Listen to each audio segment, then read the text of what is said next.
Lopez হাভাসের অভিধানে ফাঁকি বলে কোনো শব্দ নেই। লিগ শিল্ড জেতার পর দিন কয়েকের ছুটি দিয়েছিলেন, তাও অল্প। ছুটি ক্যান্সেল করে প্র্যাকটিস শুরু করিয়ে দেওয়ার সিদ্ধান্ত নেন মোহনবাগান সুপার জায়ান্টের কোচ।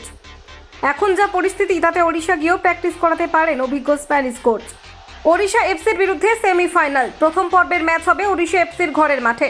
নিজেদের ঘরের ময়দানে সের্জিও লোবেরার দল ফেভারিট হিসেবে শুরু করতে পারে। লোবেরা নিজেও বেশি আত্মবিশ্বাসী।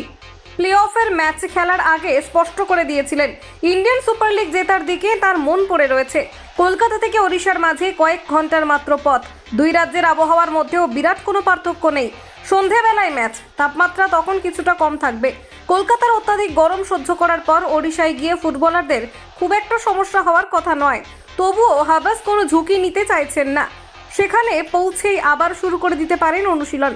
সেখানকার মাঠ পরিবেশের সঙ্গে মানিয়ে নিতে যাতে কোনো সমস্যা না হয় সেই জন্যই অনুশীলন করাতে পারেন বাগান কোচ। রাস্তা বেশি না হলেও কলকাতা থেকে ভুবনেশ্বর যাওয়ার ধকল রয়েছে, কোচ নিজেও সেটা জানেন। মাত্রাতিরিক্ত পরিশ্রম করলেও বিপদ, চোট আঘাতের সম্ভাবনা থেকে যায়। ওখানে গিয়ে হাবাস যদি অনুশীলন করান তাহলেও ফুটবলারদের খুব বেশি প্র্যাকটিস হয়তো করাবেন না। কলকাতা 24/7.in